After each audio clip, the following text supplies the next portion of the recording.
할렐루야. 이브 예배에 오신 여러분들을 주님의 이름으로 축복합니다. 중요한 광고 말씀 전해드립니다. 우리 간지에 보면 공지수 목사님 초청 부흥 집회 공지가 되어 있습니다. 생기야 사방에서 불어와 살게 하라, 이 제목으로 말씀 집회를 인도하실 터인데요. 토요일 오전 오후, 그리고 아침 오후, 그 다음에 주일 1, 2, 3부 이렇게 4차례에 걸쳐서 집회를 인도해 주실 예정입니다. 우리 공지수 목사님 지난번에도 영상으로 한번 말씀 전해 주셨는데요. 또 귀한 말씀의 은혜들을 준비하고 계세요. 그래서 몇 번씩 연락이 오셔서 찬양은 어떤 걸로 하실지, 어떻게 진행을 하실지 아주 꼼꼼하게 준비하시면서 기도하고 계십니다. 뿐만 아니라 그 다음 주에 우리가 양대회 수양회로 또 나가게 됩니다. 거기서도 또 큰 은혜가 있을 터인데요. 등록이 우리가 좀 일찍 마감은 됐지만 지금이라도 또 등록하시면 참석하실 수 있다고 하시거든요. 그래서 많이들 이렇게 참석해 주시기를 바라겠고요. 우리 목사님의 이력, 양력 쭉 소개되어 있고, 또 오늘 교회 부목사님으로 상담실의 회복사역 담당자로 가족 상담협회에서도 일하시고요. 지금 구리 목양교회를 담임하고 계십니다. 또 많이들 참석해 주시고, 또 강사님 직접 또 만나 뵙고 식사 대접하기 원하시는 분들은 또 알려주시면 함께 이렇게 교제할 수 있는 기회도 있겠습니다. 오늘 주신 말씀 함께 보기를 원하는데요. 오늘은 어제가 이 한국전쟁, 우리 옛날에는 6.25 사변이라고 그랬죠. 6.25 사변이 일어난 지 72주년이 되는 날이었어요. 그래서 오늘은 제가 특별히 이 날을, 이 시즌을 기념해서 지켜야겠다라고 생각했는데, 지난 한 2년 동안은 너무 일정들 바쁘고 코로나 때문에 정신이 없어서 이걸 놓쳤었어요. 그래서 제가 금년부터는 캘린더에 미리 연초에 다 마킹을 해놓고, 꼭 이 주간은 정말 호국 보훈의 6월이 호국 보훈의 달이잖아요, 한국에서는요. 나라 사랑하는 것에 대해서 꼭 한번 리마인드 시켜드리고 다시 말씀을 그렇게 꼭 나누는 시간을 가져야겠다, 그렇게 작정을 했었습니다. 6.25 전쟁이 일어난 지 72년이 지났는데요. 초반에는 그것이 너무나 당연했던 것들이 시간이 흘러가면서 왜곡되는 것을 보게 돼요. 6.25 전쟁의 정의가 무엇인지, 우리가 무엇을 지키려고 했던지, 그 결과가 무엇이었는지에 대해서 자꾸 왜곡된 말들이 나오는 거예요. 마치 우리가 북한이 남침하도록 방치했다든지 그렇게 이끌었다든지 이런 황당한 이야기들이 나오기도 하고요. 그 전쟁의 의미에 대해서 너무 희석시키면서 헛된 전쟁을 싸웠다든지 잊혀진 전쟁이라든지 이렇게 얘기를 합니다. 그러나 그것은 분명히 하나님이 계시다는 것, 유신론적인 세계관, 그리고 자유와 민주화 이런 가치들이 소중하다고 여기는 진영과 하나님이 없다라는 무신론적인 공산주의적인 가치관 사이의 세계관의 충돌이었습니다. 그 세계관의 충돌 가운데서 자유, 민주 진영을 피로 지켜낸 너무나 중요한 전쟁이었고, 거기서 우리가 비록 휴전선에서 나라가 두 쪽으로 갈려지게 됐지만 그 가치를, 소중한 가치를 지킨 남쪽은 세계의 10대 무역 대국이 되고 6대 군사 강국이 되었고, 북한은 지금도 너무나 가난한 가운데, 어려움 가운데 김일성 3부자의 그 독재 아래서 신음하고 있는 그런 나라라는 것이 사실이에요. 그것이 팩트입니다. 그것이 아닌 다른 모든 것들도 우리가 귀담아 들으면 안 되고요. 우리 다음 세대들이 그 팩트를 알아야만 해요. 그래서 우리가 이것을 잊고 지내고 세월이 흐르면요, 4대, 5대가 지나버리고 나면 나라도 더 이상 하나인 것처럼 느껴지지 않게 된다고 합니다. 이게 위기예요. 이제 2050년이 되면 한국전쟁이 일어난 지 100년이 되게 될 겁니다. 그때까지도 만약 통일이 되지 않게 되면 영구 분단될 가능성이 많대요. 왜냐하면 다른 민족인 것처럼 생각하게 되고요. 아랍의 중동 지역에 많은 나라들이 있지만 똑같이 아랍어를 쓰지만 같은 나라라고 생각을 안 하잖아요. 그렇게 나눠져 버리고 나서는 말은 똑같이 써도 다른 나라 말을 쓰면 다른 민족이 되는 거죠. 마치 조선족이 이제는 중국에 흡수된 것처럼 우리가 조금 떨어진 느낌을 갖게 되는 것처럼, 이제는 심지어 북한도 우리하고 떨어진 다른 민족인 것처럼 느껴지게 되고 이질감을 느끼게 되면 영영 분단된 상태로 남아있을 수 있다는 겁니다. 그래서 우리가 역사를 우리도 잘 기억해야만 하고, 기념일이 올 때마다 이 역사의 의미를 다시 한번 스스로에게 새겨봐야 되고, 그리고 그것을 위해서 수고하고 피땀 흘리신 분들, 헌신하신 분들을 꼭 기억해야만 해요. 그리고 그들에게 감사하다고 말씀드려야만 합니다. 이 자리에도 사실은 참전 용사가 계신데요. 그 위를 위해서 이 자유와 민주라는 소중한 가치, 특별히 신앙의 자유를 지키기 위해서 이 6.25 때 수많은 교회들이 불타고 많은 목회자들과 성도들이 순교를 당했어요. 그 순교 당하면서 목숨을 바치고 지킨 신앙의 자유, 이것이 얼마나 소중한지를 우리가 늘 기억하고, 또한 그것을 위해서 직접 수고하며 헌신했던 많은 분들에 대한 감사의 마음을 잊지 않는 이번 시즌이 되기를 간절히 바랍니다. 그리스도인들 중에서는요, 저희가 이런 정치나 경제나 사회 문화적인 이슈에 대해서 이야기를 하면 그건 굉장히 경건하지 못하다고 생각하는 분들이 계세요. 그런 것에 대해서 떨어지고 영혼에 대해서, 천국에 대해서, 성령에 대해서 이렇게만 얘기해야만 경건하다라고 착각하시는 분들이 계십니다. 그렇지 않습니다. 적어도 우리가 속한 개혁교회의 전통에서는요, 켈빈이 뭐라고 했냐면, 경건이란 가정과 이웃과 교육과 문화와 사업과 정치 영역에서 매일매일 일어나는 삶의 모든 것을 포괄하는 것이 경건이라고 했어요. 그리고 켈빈은 그가 스위스의 제네바라는 도시에 들어가서 종교개혁을 시작했을 때 그 개혁이 교회 울타리 안에만 머물러 있게 하지 않았습니다. 그가 제네바시에 들어갔을 때만 해도요, 제네바시는 아주 음란하고 타락한 도시였어요. 프랑스의 동쪽, 이탈리아의 북쪽, 사방의 나라들의 주요 강대국들의 틈바구니에 끼어 있는데, 거기서 사고치고 도망온 사람, 그리고 용병으로 갔다가 큰돈 떼돈 벌어서 나온 사람, 이런 사람들의 술 마시고 도박하고 음란하고 사창가가 있고 그런 도시였어요. 그곳에 처음 켈빈이 갔을 때 종교개혁을 일으키면서 파렐이라는 사람과 함께 이 도시를 성시화시키는데요, 놀랍게 변화를 시킵니다.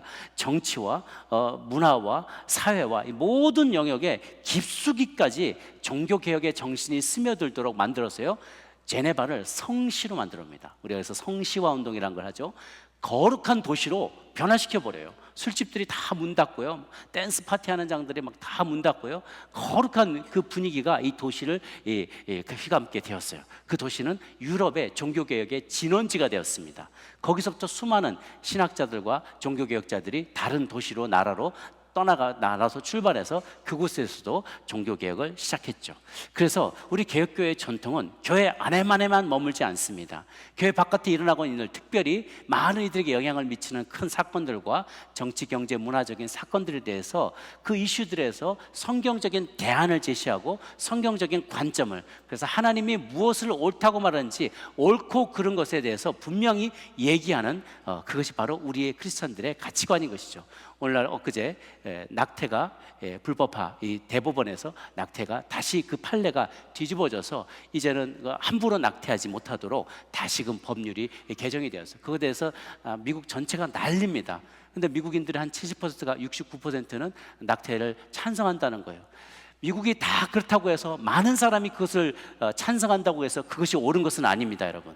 성경적인 가치관인지 아닌지를 우리는 늘 다시 돌아와서 하나님이 무엇을 원하는지, 하나님이 생명을 존중하는지, 생명을 쉽게 버리길 원하는지, 나의 몸에 나의 자유를 위해서, 내 편리함을 위해서 생명을 내려놓은 것에 대해서 성경이 쉽게 그것에 대해서 예스라고 얘기하는지 아닌지를 우리는 꼭 성경적인 가치관에 비추어서 살펴봐야 되는 것이죠. 많은 세상의 이슈들이 있습니다. 미국 사회에 많은 이슈들이 있습니다. 그럴 때마다 내가 어느 당을 편드는 것이 아니라 성경이 무엇을 말하는지, 소수자에 대해서 혹은 이민자들에 대해서 하나님은 뭐라고 얘기하시는지, 가난한 자, 소외된 자에 대해서 뭐라고 얘기하는지, 그렇게 얘기하면 어느 당만을 편드는 것이 아닙니다. 이슈별로 봤을 때 이 이슈에 대해서 성경은 뭐라고 얘기하는지 항상 우리는 성경 편이에요. 우리는 하나님 편입니다. 어느 당의 편이 아니라 하나님 편입니다. 성경의 관점을 늘 바라보면서 성경적인 세계관으로 해석하고, 그것에 대해서 또한 우리의 목소리를 싣고 힘을 실어주고 그것을 실천할 수 있어야 될 줄로 믿습니다. 교회와 국가의 관계를 그래서 우리가 좀 유심히 들여다봐야 되는데요, 전통적으로 교회와 국가의 관계를 네 가지로 바라봐요. 교회가 국가를 다스려야 된다라고 생각하는 관점이 있어요. 그래서 중세 교황권이 많은 나라의 제후들을 제압을 했죠. 교황 말 한마디라면 나라가 흔들렸어요. 왕도 바꿀 수가 있었어요. 그러나 많은 폐단이 있었죠. 반대로 국가가 교회를 다스려야 된다는 생각이 있어요. 그게 이제 영국 국교회입니다. 국왕이 교회의 수장인 것이죠. 그것도 또한 많은 폐해가 있었어요. 그리고 또 반대로 또 다른 면에서는 세 번째는 국가와 교회는 서로 상극이다. 이 서로가 원수지간이다라는 생각을 하게 되는 거예요. 그런 부류가 있어요. 기독교 무정부주의자들인데 미국에서도 일부 극우 기독교인들이 그런 관점을 따릅니다. 국가는 사단의 도구다. 이걸 막 없애야 된다. 자기들끼리 밀리시아를 만들고 국가의 통제에 벗어나려고 하고 항의하면서 불법적인 행위들을 하는 것이죠. 그러나 가장 성경적이고 또 우리 개혁주의적인 전통과 관점은 뭐냐면 국가와 교회는 다른 영역에 하나님께서 세우셨다는 거예요. 역시 국가도 하나님이 세우셨다는 거예요. 교회를 세운 것처럼 하나님이 국가도 세우셨다. 성경에도 가이사의 것은 하나님의 것은 하나님께, 가이사의 것은 가이사에게 돌려라라고 이야기를 주님이 말씀하세요. 잠깐 자세히 한번 좀 표를 보시면은 로마 카톨릭의 중세 첫 번째 관점에 대한 거, 교회가 국가를 다스려야 된다 라고 생각할 때 하나님은 교회만 세우셨어요. 그러니까 교회가 국가도 통치하고 신자도 다스리고 불신자도 다스리고 다 다스리는 거예요. 이게 딱 옆으로 가 있어 그렇지만 사실은 이렇게 된 거죠. 교회 밑에 신자, 국가, 불신자, 이게 다 밑에, 교회 밑에 다 있는 거예요. 교회가 다 통치했어요. 그런데 우리 개신교회, 특별히 이제 개혁주의적인 전통에 캘비니즘은 뭐라고 얘기하냐면, 다음 장 보시면은요, 하나님이 교회도 세우시고 국가도 세우셨어요. 그래서 교회를 통해서 신자를 다스리시는데, 그런데 또한 국가를 통해서도 신자와 불신자가 다 영향을 받게 만들어 놓으셨다는 거예요. 그래서 특별히 이 신자들의 영향권, 교회 영향권에 있지 않은 불신자들, 교회 오지 않잖아요. 하나님의 말씀을 모르잖아요. 하나님을 인정하지도 않잖아요. 그런 불신자들에게도 국가를 통해서나마 질서와 평화를 유지하게 하기 위해서 국가라는 제도를 주셨다는 거예요. 그리고 국가의 리더는 하나님이 세웠다라는 것이 성경적인 관점이에요. 그들은 하나님이 세우셨다는 거예요. 근데 그들 가운데 악인이 있을 때에는, 악한 리더는 하나님이 직접 통치하신다, 직접 심판도 하신다는 거죠. 그리고 세우기도 하고 폐하기도 해요. 그래서 왕이 혹은 대통령이 잘못하면 그 임기를 마치고 나면 감옥에 가는 거예요. 하나님이 즉각적으로 심판하시는 거죠. 그래서 하나님은 교회도 세우시고 국가도 세우셨고, 교회가 국가를 통해서 불신자들에게도 영향을 미칠 수 있고 봉사할 수 있게 하세요. 그리고 신자들은 다이렉트로 교회가 또 말씀으로 제가 양육을 하죠. 그런데 신자는 또 국가의 법 체계 아래 있기 때문에 또한 영향도 받는 것이라고 이렇게 볼 수가 있어요. 그래서 또한 다음 보시면은 교회와 국가의 영역을 볼 때, 주된 영역은 교회는 영적인 세계에 대해서 이야기할 때 국가는 육적인 세계에 대해서 얘기를 해요. 지향점은 교회는 이 땅에서 내세를 바라봅니다. 국가는 이 현세만 지향하고 있어요. 유효 기간은, 교회는 이곳에서 영원히까지 이루어지는 일들에 대해서 이야기합니다. 국가는 여기 일시적인 것만을 다스릴 뿐이에요. 그래서 하나님의 교회가 이 땅 가운데 있을 때 우리는 영혼을 바라보며 영적인 세계를 바라보며 내세를 바라보면서 살아가는데, 국가는 단지 이곳에서의 한시적으로만 하나님께서 질서와 평화를 유지하도록 우리 가운데 허락하신 국민 간의 계약 관계고요, 교회는 하나님과 신자들 간의 언약 관계예요. 그 말은 네 백성들이 나에게 내 말씀대로 순종하거나 하지 않건 상관없이 내가 일방적으로 너희를 사랑하겠다, 너희를 내 백성 삼겠다, 너희는 내 자녀가 되고 나는 너희 하나님 될 것이다 라고 일방적으로 선언한 언약의 관계가 하나님과 교회의 관계고요, 국가는 인간들끼리 계약으로 만들어진 거예요. 그래서 법을 잘 지키면 국민이 되고, 뭐 의무를 다하면, 군대의 의무를 다하면 또 국민이 되고, 이 역할들을 자기들끼리 이렇게 계약을 새겨서 만들어진 그런 조직인 것이죠. 그러나 공이 두 단체 모두 다 하나님의 다스림을 받고 있는 조직입니다. 그리고 국가의 흥망성쇠가 하나님 손에 달려 있어요. 그래서 모든 국가들의 권세는 다 하나님의 섭리 속에서 허용되고 운영됩니다. 이 사도 바울이 그 교회와 국가의 관계, 우리가 국가에 대해서 해야 될 의무에 대해서 로마서 13장 1절에서 7절까지 전하고 있는데요, 좀 길지만 중요한 내용들이어서 저 한 절씩 교독하겠습니다. 각 사람은 위에 있는 권세들에게 복종하라. 권세는 하나님부터 나지 않음이 없나니 모든 권세는 다 하나님께서 정하신 바라. 그러므로 권세를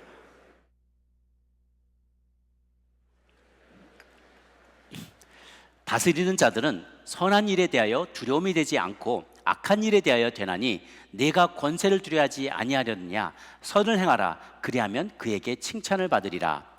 그는 하나님의 사역자가 되어 내게 선을 베푸는 자니라. 그러나 내가 악을 행하거든 두려워하라. 그가 공연히 칼을 가지지 아니하였으니 곧 하나님의 사역자가 되어 악을 행하는 자에게 진노하심을 따라 보응하는 자니라. 그러므로 복종하지 아니할 수 없으니 진노 때문에 할 것이 아니라 양심을 따라 할 것이라. 너희가 조세를 바치는 것도 이로 말미암음이라. 그들이 하나님의 일꾼이 되어 바로 이 일에 항상 힘쓰라. 함께 읽습니다. 모든 자에게 줄 것을 주되 조세를 받을 자에게 조세를 바치고 관세를 바칠 자에게 관세를 바치고 두려워할 자를 두려워하며 존경할 자를 존경하라 라고 했어요. 여기 여러 가지 내용들이 나옵니다. 3절 내용을 우리가 조금 이해하기가 쉽지 않은데 1절, 2절에는 권세자에게 복종하라. 모든 권세가 하나님께로부터 나왔다라는 거고요. 3절에 다스리는 자들은 선한 일에 대해 두려움이 되지 않고 악한 일에 대해 되나니. 이 말은 뭐냐면 영어 표현에 보면 Rulers are a threat to evil people. 룰러, 통치자는 악한 사람에게는 위협적인 존재가 된다는 거예요. 그러나 not to good people, 선을 행하는 사람은 권세자를 두려워할 필요가 없다는 거예요. 다만 악을 행하는 사람이 재발저린다는 거죠. 두려워할 거라는 거예요. There's no need to be afraid of the authority. 권세자를 두려워할 필요가 없다. 다만 just do right, 선을 행하라. 그리하면 then and they will praise you for it. 사람들은, 그 권세자들이 당신들을 칭찬하고 높여줄 것이다 라고 했어요.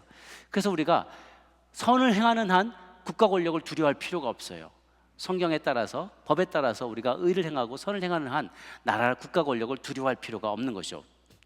또 나중에 우리의 양심을 쫓아서 또 내야 될 것을 다 내라고 얘기해요. 6절, 7절에 세금을 내라, 조세를 내라, 바치라, 관세 받을 자에게 그것을 내라. 조세 회피하지 마시기 바랍니다. 내가 절세하는 건 좋지만 내야 될 것을 다 내요.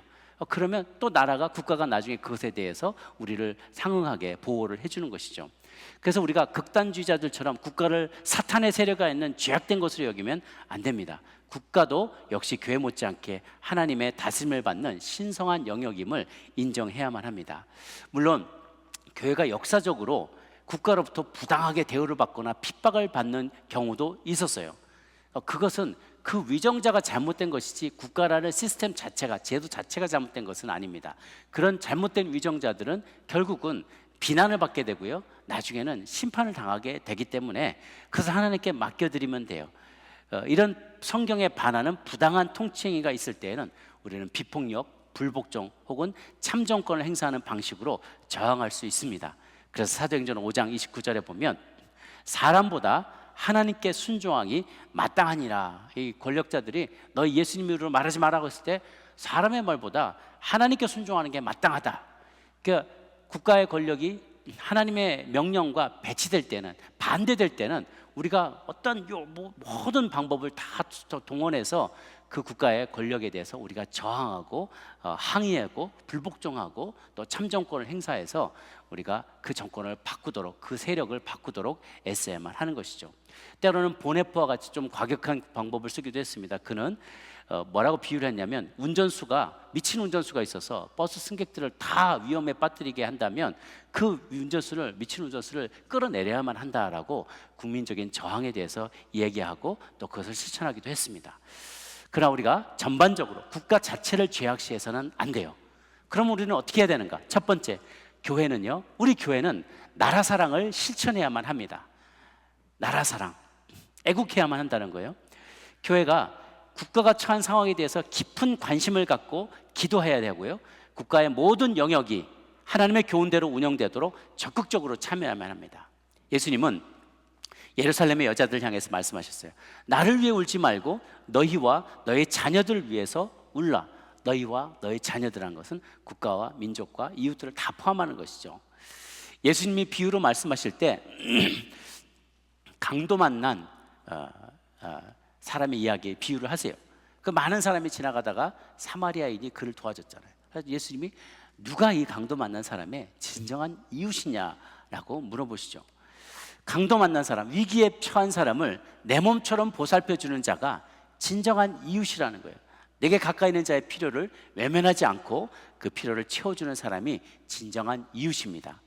그러면 그 이웃 사랑이 커지게 되면 동료 사랑이 되고, 교회 사랑이 되고, 교인 사랑이 되고, 나라 사랑이 되고, 민족 사랑이 되는 거예요. 작은 것에서부터 가까이 있는 일을 사랑할 때 그것이 커져가면, 그런 사람들이 많아지게 되면 그런 사람이 모인 공동체가 나라를 사랑하고 민족을 사랑하는 그런 공동체가 되는 것이죠. 그래서 최고의 이웃사랑, 최고의 나라 사랑, 최고의 민족 사랑은 사도 바울이 권면한 것처럼 국가와 위정자를 위해서 기도하는 것입니다. 기도하기를 멈추지 말아야 돼요. 디모데전서 2장 1절 2절 말씀을 같이 한번 읽을까요? 시작. 그러므로 내가 첫째로 권하노니 모든 사람을 위하여 간구와 기도와 도고와 감사를 하되 임금들과 높은 지위에 있는 모든 사람을 위하여 하라. 이는 우리가 모든 경건과 단정함으로 고요하고 평안한 생활을 하게 하려 함이라. 위정자, 임금과 높은 지위에 있는 모든 위정자들을 위해서 간절히 기도하라는 거예요. 그럼 그들이 정신 차리게 된다는 거죠.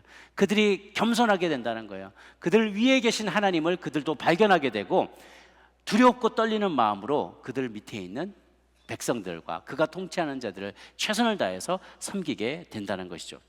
그래서 우리가 비록 그 통치자가, 위정자가 신앙이 없는 사람일지라도 믿음이 다른 믿음을 가진 사람이랄지라도 그들이 성실하게 맡겨진 직무를 수행할 때 그들에게 협력해야 되고 그들의 명령에 순종하여야 한다는 거예요. 왜냐하면 위정자들은 하나님이 세운 사자가 되어서 선을 이루도록 하나님께서 세웠기 때문입니다.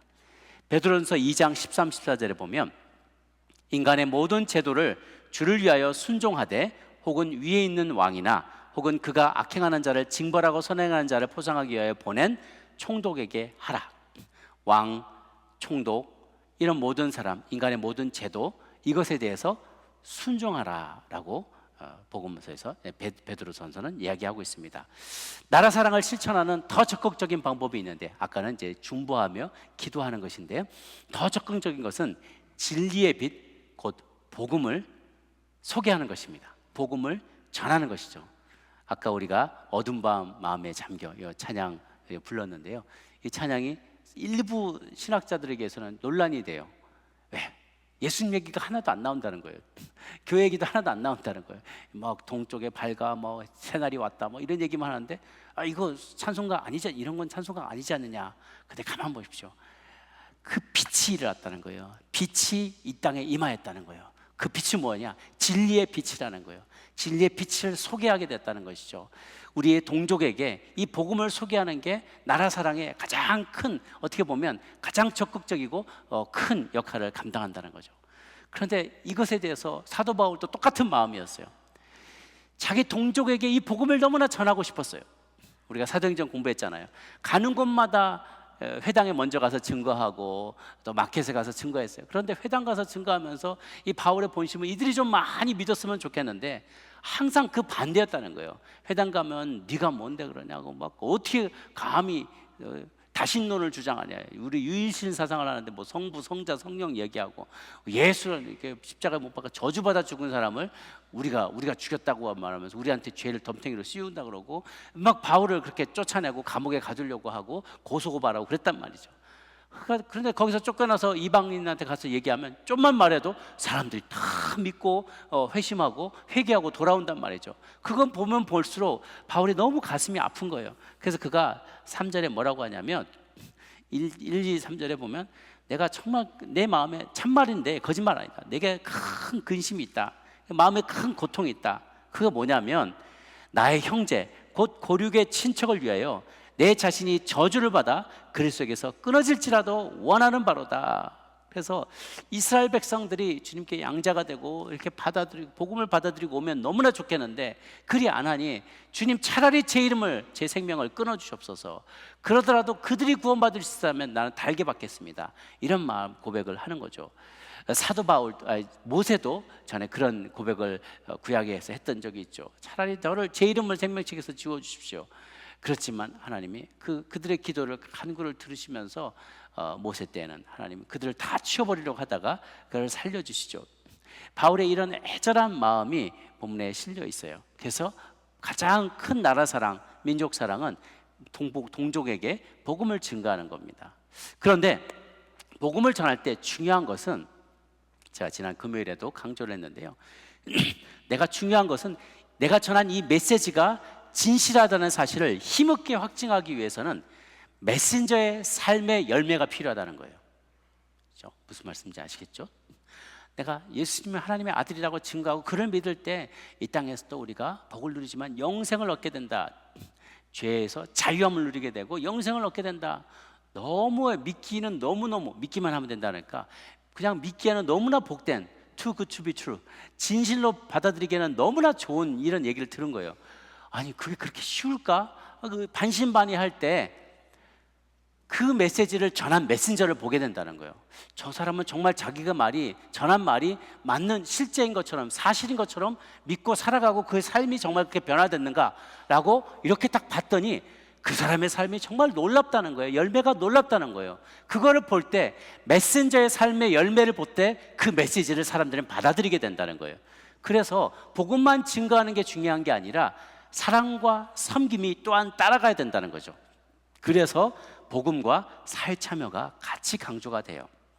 복음뿐만 아니라 그 복음을 증거한 메시지를 증거한 메신저의 삶의 열매가 일어나는 것을, 그리고 그 지극히 이웃을 사랑하고 섬기는 그 모습을 볼 때 전함을 받은 사람의 마음에 확신이 찾아온다는 거예요. 아, 저것은 정말 진리가 맞구나, 이런 마음에 확신이 들게 된다는 거죠. 뿐만 아니라 또한 중요한 것은 이렇게 우리가 믿는 자가 메신저가 사랑과 섬김을 실천할 때 그 섬김을 받는 사람들의 삶에 희망이 찾아오게 된다는 거예요. 절대로 예수님은 우리가 가난한 자를 도와주면 가난이 이 땅에서 종식될 거라고 말하지 않았어요. 우리가 병든 자를 치유하면 이제 더 이상 세상 사람들은 아프지 않을 거라고 얘기하지 않았어요. 죽은 자를 살려주면서 그래 이제 너희들은 아무도 안 죽을 거야 라고 하지 않았다는 거예요. 마가복음 14장 7절에 보면 가난한 자들은 항상 너희와 함께 있으리니 아무 때라도 원하는 대로 도와줄 수 있거니와 라고 했어요. 가난한 자를 끓이지 않을 겁니다. 밥을 아무리 갖다 줘도 아무리 먹여주고 떡을 주고 해도 가난한 자는 우리 주변에 계속 있을 거예요. 병자를 치유해놔도 그 사람 또 아플 겁니다. 심지어 죽은 사람을 일으켜놔도 그 사람 또 죽을 거예요. 그럼 왜 그 일을 하느냐? 희망이 된다는 거예요. 희망을 된다. 아, 나는 이렇게 살다 죽지 않아도 되는구나. 내가 지금은 배고프지만 내 가치관이 바뀌어져서 예수님을 받아들이고 내가 죄의 노예로 살지 않고 성실하게 말씀대로 실천하며 살아갈 때 내 삶은 변화될 수도 있구나. 나도 저 사람처럼 바뀔 수 있구나. 우리의 운명이 바뀔 수 있구나 라는 생각을 하게 될 때 희망이 된다는 거죠. 마치 잿더미에 앉았던 대한민국이, 전쟁 후에 잿더미에 앉았던 대한민국이 72년 후에 이렇게 놀랍게 발전하고 세상에 영향력을 미치는 나라가 되고 세계 2위의 선교사 파송국이 되는 것을 바라볼 때마다 어쩌면 지금 우크라이나에 있는 사람들이 그런 마음일 수 있어요. 우리가 지금은 잿더미에 앉았지만 언젠가는 대한민국처럼 그렇게 회복될 수 있을 거라는 그런 귀한 희망의 메시지를 전해준다는 거예요. 우리가 모두를 다 도울 수는 없지만 희망을 제시해 주는 것이 이런 사랑과 섬김의 역할이라는 것이죠. 가난한 자들에게도 열심히 노력하면 성공할 수 있다, 열심히 노력하면 보람 있는 삶, 의미 있는 삶을 살 수 있다라는 희망의 메시지를 전하는 거죠. 그러기 위해서 우리는 무엇이 된가요? 친구가 되어줘야 된다는 거예요. 오만한 선교사나 전도자나 뭔가를 앞서는 지도자가 되는 게 아니라 그들의 이웃이 되어줘야 된다는 거예요. 친구가 되어야 돼요. 그래서 사랑과 섬김이 필요하다는 것이죠. 혹은 여러분 가운데 하나님이 은사를 주시고 사명감을 주셨다면 여러분이 직접 국가 공무원이 될 수도 있고 군인이나 경찰이나 교사나 어떻게 더 많은 그들에게 영향력을 미치는 사람으로 살아갈 수도 있습니다. 그래서 하나님의 뜻이 하늘에서 이루어진 것 같이 이 땅에서도 이루어질 수 있도록 하나님은 우리를 사용하실 것입니다. 그래서 이 땅의 화평을 깨고 우리가 소중히 여기는 신앙의 자유와 또 평화의 가치를 무너뜨리고 위협하는 세력들에 대해서 단호하게 맞서야만 하고 맞설 수 있어야만 하는 것이죠. 준비돼야만 하는 겁니다. 우리가 성경을 보면 모세나 느헤미야나 에스더, 얼마 전에 에스더서가 끝났죠. 바울이나 이런 사람들은, 성경의 위인들은 다 한결같이 애국자였던 것을 우리가 보게 돼요. 에스더 기억나시죠? 자기 민족이 다 죽게 됐어요. 이달 12월 말이 되면 다 떼죽음을 당할 상태인데 자기는 왕국에 있단 말이에요. 너 혼자만 왕국에서 살 수 있을 거라고 착각하지 말아라. 그렇게 이야기를 들었을 때 에스더가 정신 바짝 차리면서 금식하면서 기도하며 나가고 말할 때 뭐라고 했어요? 죽으면 죽으리라. 그러니까 왕 앞에 나가지만, 허락 없이 왕 앞에 나가지만 그 호를 내밀지 않으면 나는 그 자리에서 죽게 되지만 죽으면 죽으리라 내가 그렇게 기도하고 나갔습니다 하고 모르드게에게 얘기해요. 결국은 온 민족을 살리게 되죠. 애국자예요. 그리고 민족을 사랑했던 사람입니다. 바울도 마찬가지고 느헤미야도 황폐 가운데 황폐한 성전 가운데 성벽으로 돌아서 성벽을 재건하죠. 이러한 사람들, 그리고 역사 속에 그런 이들이 많습니다. 스코틀랜드의 존 낙스나 프랑스의 잔 다르크나 미국의 조지 워싱턴이나 이렇게 이 사람들은 성도가 어떻게 국가를 위해 봉사할 것인지에 대해서 좋은 본을 보여줍니다. 뿐만 아니라 우리도 참 그런 위인들이 많이 있어요. 역사를 뒤져보면 유관순이나 주기철, 손양원, 장기려, 최용신, 김용신, 일제하에서 독립운동가로, 신사참배 거부하로, 나원자천의 목사로, 의료 선교사로, 농촌 계몽운동가로 헌신하면서 나라 사랑을 실천한 위대한 그리스도인들이 참으로 많습니다. 그중에 한 사람인 도산 안창호 선생은요, 경찰서 1개를 만드는 것보다 교회 10개를 만드는 것이 훨씬 유익하다라고 얘기했어요. 범인 잡으러, 도둑 잡으러 다니는 것보다 도둑이 생겨나지 않게 가치관을 바뀌어주는 교회 10개 만들어지면 그 나라는 부강한 강국이 될 수 있다라는 안창호 선생의 선견 지명이었던 것이죠. 그럼 두 번째는 무엇인가? 내 나라를 사랑하면 열방을 품을 수 있게 된다는 거예요. 첫 번째는 내 나라, 내 민족을 사랑하라. 교회는 나라 사랑을 실천해야 된다고 했어요. 그러다 보면 그 사람은, 교회는 내 나라를 사랑하다 보면 열방을 사랑할 수 있게 된다는 거예요. 그 원리는 무엇인가? 이렇습니다. 우리가 그래요. 내 자식을 잘 키웁니다. 정말 힘든 내 자녀, 어렵고 힘든 내 자녀를 눈물로 키워내면서 그 자녀를 잘 키워냈어요. 그러고 났는데 어느 날 내 자녀하고 똑같은 어려움과 아픔과 고통을 경험하고 있는 남의 자녀를 보게 되면 그 자녀가 소중하게 여겨지는 거예요. 내 자식 사랑하면 남의 자식도 귀한 줄을 나중에는 알게 되는 거죠. 그런데 잘못된 경우가 있어요. 이기적인 동기로 내 자식을 사랑하면, 특히 아시안에서, 우리 아시안 밸류에 그런 게 많아요. 혈연, 지연 때문에 사랑하는 것은 이기적인 동기가 많을 때가 있어요. 보험 드는 거예요. 이 아이 자식 잘 키워놔서 나중에 나를 잘 보살펴 달라고, 우리가 서로 마실해주면서 우리가 남이가 내가 너 도와줬으니까 다음에 너가 나 도와줘야지, 이런 이기적인 동기에서 그냥 패밀리 중심, 민족 중심, 동족 중심, 혈연 중심, 지연 중심으로 사랑하는 것은 이기적인 사랑이에요. 그것은 어설픈 사랑이에요. 동족 사랑, 애국도 그거는 신앙이 없어도 그렇게 할 수 있어요. 본능적으로 내가 저 사람 도와주고 우리 민족 도와주면 내가 어려울 때 내 민족이 날 도와주겠지. 이런 이기적인 그런 거죠. 그럼 배타적이고 국수적인 민족주의예요. 아주 맹목적인 애국주의인 거죠. 성경을 말하는 것은 그것이 아니에요. 그것을 뛰어넘어서 가치 때문에, 우리가 가치를 공유하기 때문에, 어떠한 소중한 가치 때문에, 그 가르침 때문에 나와 혈연 지연과 아무 상관이 없어도, 피부가 달라도 언어가 달라도 나와 아무 상관이 없어도 그를 사랑하고 섬기려는 마음이 우리 가운데 들게 되는 거예요. 그것 때문에, 가치를 공유하기 때문에 유엔의 소속의 수많은 나라의 젊은이들이 한국으로 달려와서 자기 목숨을 바쳤잖아요.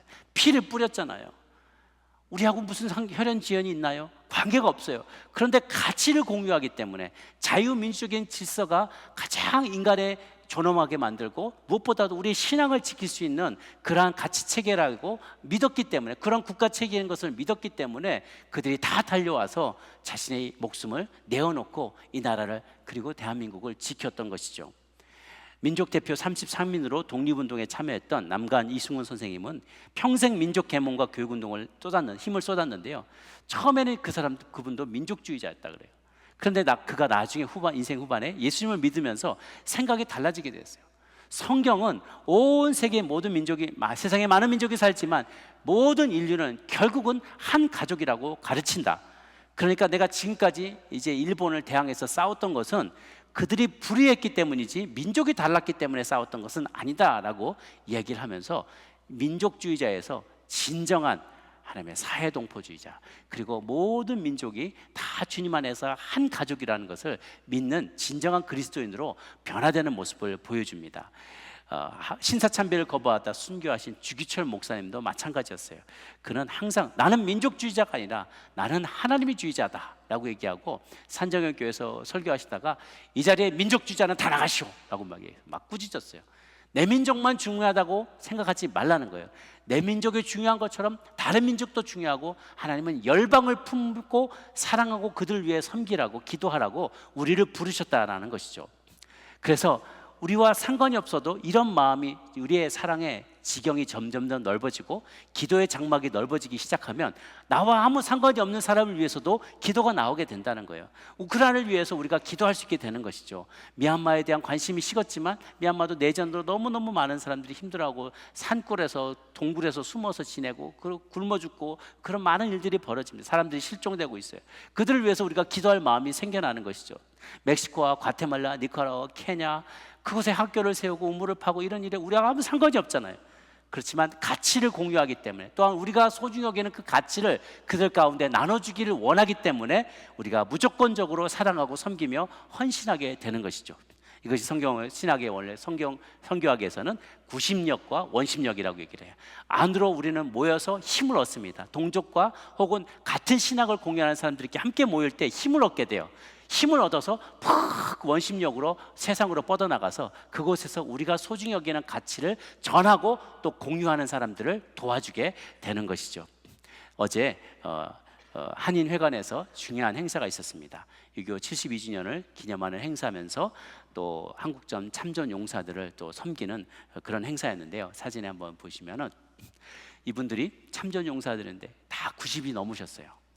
6.25 때 18살, 19살, 20살 우리 아들들이, 제 아들이 어제 17살이 됐는데요. 너 내년이면 군대 가도 되겠다 야. 전쟁에서 뛰어도 되겠다. 그렇게 얘기했어요. 그때 당시 18, 19, 20, 21 이렇게 아주 꽃다운 청춘이었는데 그때 한국전에서 참전해서 많은 동료들이 죽었습니다. 통계마다 다르지만 약 5만 명의 미군이 그때 전사했다고 해요. 그리고 7천 명이 아직도 돌아오지 않았다고 해요. 7천 명이. 그래서 돌아오지 않은 영웅이라는 다큐멘터리 필름도 만들어지고 있습니다. 이분들하고 얘기하는데 어떤 분은 몸이 좀 불편한데 퍼플 하트를 달고 오셨어요. 전쟁 중에, 전투 중에 부상당한 분들이세요.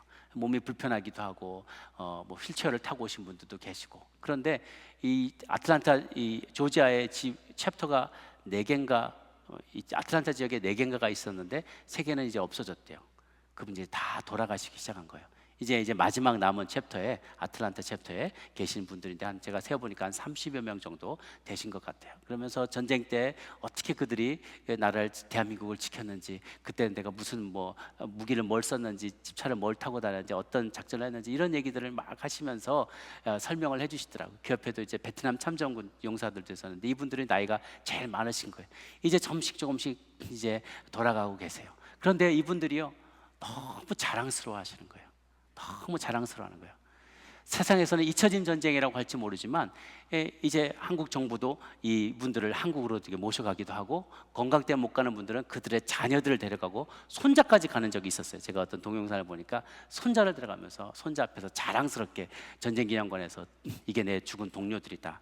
우리가 무엇 때문에 해서 이렇게 죽으면서 목숨을 내놓고 지켰는지를 봐라. 그래서 거기는 전사자들의 이름을 쫙 보여줍니다. 그럼 아무것도 모르던 손자들이 와서 숙연해지는 거예요. 우리 할아버지가, 또 우리 할아버지의 친구들이, 돌아가신 우리 삼촌이 무엇을 지키기 위해서, 어떤 가치를 지키기 위해서 목숨을 내어놓았는지 그것들을 생생하게 보는 거예요. 그리고 그 덕분에 한국 사회가 얼마나 발전하게 되었는지, 얼마나 많은 믿음의 신자들이 생겨나고 많은 교회들이 생겨나게 되었는지, 믿음의 사람들이 생겨나게 되는지를 보게 되면서 그들 자신도 도전받고 감동을 받는 것이죠.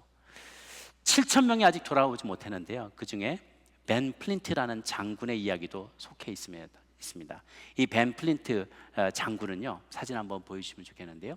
이분은 맥아더 장군 다음으로 미 8군 사령관으로 한국 전쟁 후반부에 싸웠던 장군이에요. 사령관입니다. 미국, 그러니까 미 8군이니까 전체 이 병력을 지휘하고 유엔군도 사령관, 총사령관을 같이 겸임을 하셨어요. 그러니까 전쟁의 실질적인 수장인 거예요. 이 6.25 전쟁을 싸울 때. 그런데 그 아들이 벤 플린트 주니어가 공군 조종사였는데 안 싸워도 되는데 자기가 자원해서 B-26 폭격기를 같이 운전하는 파일럿으로 전쟁에 참전했어요. 참전한 지 며칠 안 돼서 압록강에 다리를 폭파하라는 명령을 받았어요. 그래서 출격을 해서 다리를 폭파하고 이제 중공군이 몰려올 때 보급을 차단하기 위해서 다리를 폭파시켰단 말이에요. 그리고 성공적으로 하고 돌아오다가 북한의 순천이라는 지역을 지나오다가 대공포에 맞아서 추락하게 되었어요. 그러니까 생각해 보십시오. 사성 장군이잖아요. 총사령관이잖아요. 전쟁의 전체 사령관이잖아요. 사령관의 아들이 실종됐단 말이에요. 떨어졌단 말이에요. 그러면 이제 부관들이 막 달려와 가지고 즉시 수색대를 파견하자고 막 주장을 하는 거예요. 그런데 장군이 고민합니다. 수색대를 보내면 그 중에 또 누가 어떻게 죽을지, 포로로 또 잡히게 될지, 적진으로 들어가야 되는데, 그러면 그 중에 또 희생자가 나거나 포로로 사로잡힐 수가 있다. 종결해라. 그냥 놔둬라. 어쩔 수 없다. 그냥 놔두는 거예요. 그러니까 그리고 그를 전사한 것으로 이제 판단을 내린 것이죠. 그러니까 얼마나 가슴이 아팠겠어요. 근데 이 소식을 전해 들었을 때 많은 자녀들을 전쟁터에 보내고 기도하고 있던 많은 장병들의 부모들이 다른 자녀들을 소중히 여기는 그 마음에 너무나 고마웠다 그래요. 그리고 나중에 벤플리트가 부활절을 맞아서 실종된 군인들의 부모들에게 보낸 편지에 모든 부모가 저와 같은 심정일 것입니다. 우리의 아들들은 나라에 대한 의무와 봉사를 다 했습니다. 소중히 여기고 자랑스럽게 여기십시오 라고 글을, 정말 자기도 눈물의 편지를 쓴 거예요. 그걸 읽었던 많은 부모들이 정말 위로를 받았어요. 동병상련이니까. 사령관도 아들을 잃었는데, 우리도 아들 잃었는데, 죽었는지 살았는지 모르지만 죽었다고밖에 생각할 수 없는데 그래도 정말 귀한 대의를 위해서 죽었다, 그 생각을 한 거죠. 그런데요, 벤플리트 장군의 아들이 죽지 않았어요. 북한에서 포로로 잡혀간 거예요. 근데 잡혀가서 막 사방에서 린치를 당하고 그러다가 중국에 끌려갔는데, 중국에서도 그런 거 있잖아요. 이 목에다가 목줄 달고 나는 뭐 제국주의의 주구다 뭐 이렇게 하고, 내가 뭐 어디 북경을 폭격했다 뭐 이런 제목을 다 달아가지고 조리돌림을 하는 거예요. 동네에서 침 뱉고 발로 차고 막 학대하고 그러면서 수치와 수모를 다 당하게 했어요. 그 다음에 또 러시아로 끌려갔어요. 러시아의 시베리아의 그 수용소에 갇혀가지고 1990년인가까지 그 수용소에서 찬데서 결국은 살다가 거기서 죽음을 맞게 된 것이죠. 이 벤플리트 장군은 자기가 죽을 때까지도 자식의 그 생사를 몰랐어요. 그냥 죽은 줄로만 알았어요. 그리고 계속해서 한국에 오면서 한국군의 군 현대화를 위해서 애를 많이 썼고, 한국과 미국의 그 우호를 증진시키기 위해서 무진 애를 많이 쓰면서 또 어소시에이션도 만들어서 좋은 일들을 참 많이 했어요. 그래서 그 덕분에 벤플리트 그 어워드가 생겨나게 됐습니다. 신문에도 최근에 났는데요, BTS가 그 상을 탔다는 거예요. 그러니까 한국과 미국의 우호를 증진시켰다는 거예요. 이 친구들이 벤플리트가 누군지도 모르고, 사실 저도 잘 몰랐습니다. 근데 알아보다 보니까 벤플리트가 그런 분인 거예요. 너무 감동을 받아서 한국과 미국의 고난의 역사와 많은 희생을 절대로 잊지 않겠다라고 참 그 친구들이 이제 귀한 발언을 한 거예요. 그런데 중국에서는 난리가 났어요. 아니, 항미 원조 이 전쟁, 이 좋은 전쟁에 우리 조상들도 가서 싸웠는데 BTS 무슨 소리 하는 거냐. 그래서 젊은 사람들이 벌써 세뇌가 된 거예요. 이 중국의 영화는요, 다 대부분 막 인민 배우가 아니면 성공하지 못한대요. 북한도 마찬가지입니다. 인민 배우는 막 항일 제국주의와 싸워서, 일본 제국주의, 미국 제국주의와 싸워서 이긴 그 역할을, 배역을 맡은 사람이 인민 배우로 되거든요. 그래야만 성공한다 그래요. 그러니까 맨날 그런 영화만 보고 브레인워시가 됐던 이 중국의 많은 이 청년들이 BTS 당신 나한테 팬 안 하겠다 그러면서 이렇게 왜곡된 자신들의 가치관을 드러내는 것을 보고 참 많이들, 우리들도 놀라고 그 역사의 왜곡이 얼마나 심각한 건지를 다시 한번 깨닫게 되었습니다. 최근에까지 살았던 참전용사는 그렇다고 해요. 팔다리가 다 이렇게 팔다리를 다 잃었는데 자기는 꼭 한국에 가봐야 된다는 거예요. 내 팔다리가 아직 남아있기 때문에 한국에 꼭 가야 된다는 거예요. 근데 그분이 한국에 못 가시고 금년에 돌아가셨다 그래요. 이제 점점 많은 분들이 돌아가시는데 더 늦기 전에 이분들에 대한 우리의 감사의 마음을 표할 수 있기를 바랍니다. 그리고 그 자녀들과 그 손주들과 또 우리의 오늘이 있기까지 수고하신 그 많은 분들에 대해서 감사하고 고마워하고 그 역사의 교훈을 잊지 않기를 바랍니다. 자기 나라를 사랑하면 이렇게 다른 이들을 사랑할 수 있게 돼요. 열방을 사랑할 수 있게 돼요. 왜냐하면 이익 때문에 누군가를 사랑한 게 아니라 내가 소중히 여기는 그 가치를 위해서, 가치를 공유하는 사람을 위해서, 또한 그 가치를 전파하기 위해서 희생한 거기 때문에 그래요. 우리도 우리가 소중히 여기는 우리 주님 예수님의 그 가치, 성경의 가치, 이 가치를 위해서 나 자신, 우리 민족, 우리 이웃, 우리 교회, 우리 민족을 사랑할 뿐만 아니라 우리 근처에, 우리 곁에 보내어 주신, 우리가 함께 살게 한 많은 소수민족들과 난민들과 우리 곁에 찾아온 많은 이방인들에 대한 사랑하는 마음, 열방을 사랑하는 마음을 훈련하고 또한 그런 마음을 간직하고 선교하기에 힘쓰는 저희들이 되기를 간절히 바랍니다. 기도하겠습니다.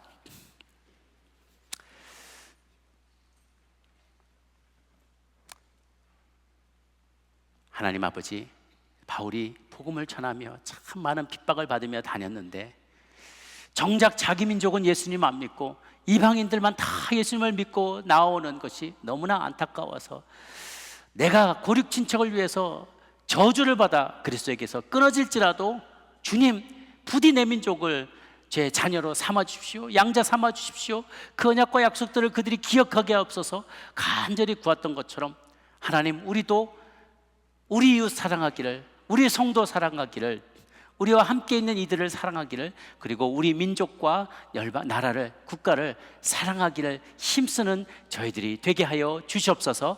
또한 그것에만 멈추지 아니하고 어설프게 내 이익을 위해서, 내게 돌아올 이익을 생각하며 나의 자녀와 나의 이웃들을 사랑하는 것이 아니라, 거기에만 그치는 것이 아니라 내가 소중히 여기는 그 가치 때문에, 우리의 성경적인 세계관과 가치관 때문에 나와 공유하는 것이 아무도 없을지라도 열방을 품고 열방을 사랑하고 그 가운데 하나님의 사랑을 증거하겠노라고 애쓰고 다짐하는 우리들이 되게 하여 주옵소서. 우리 같이 한번 통성으로 기도하며 나가도록 하겠습니다. 함께 기도하겠습니다. 좋으신 하나님 아버지, 우리가 오늘 있기까지 많은 이들의 피 흘림과 또한 수고와 헌신이 있었습니다. 내가 누리는 자유가 거저 얻은 것이 아님을 알게 하여 주옵소서. 내가 누리는 이 풍요로움이 거저 누리는 것이 아님을 알게 하여 주옵소서. 오늘의 내가 있기까지 헌신한 수고한 많은 이들이 있습니다. 하나님이 그들을 기억하며 우리도 받은 사랑 전할 때 내 민족 먼저 사랑하는 법을 알게 해주시고, 또한 하나님, 나와 상관없지만, 피부도 다르지만, 혈연, 지연, 학연 아무것도 공유하는 것이 없지만 하나님, 내가 소중히 여기는 그 가치를 전하고 그들도 하나님의 자녀 되기를 소망하는 마음 때문에 수고하며 헌신하며 열방을 품을 수 있는 우리들이 될 수 있도록 주님 도와주시옵소서. 골방에서 열방을 품고 기도하며 또한 보내는 선교사가 되고 나가는 선교사가 되며 하나님, 이방을 사랑하고 섬기며 내 근처에, 내 이웃에 보내어주신 많은 이방인들과 난민들을 섬길 수 있는 우리들이 될 수 있도록 주님 도와주시옵소서. 그래 하실 줄 믿사옵고 감사드리며 모든 것 살아계신 우리 구주 예수님의 이름으로 기도 올리옵나이다.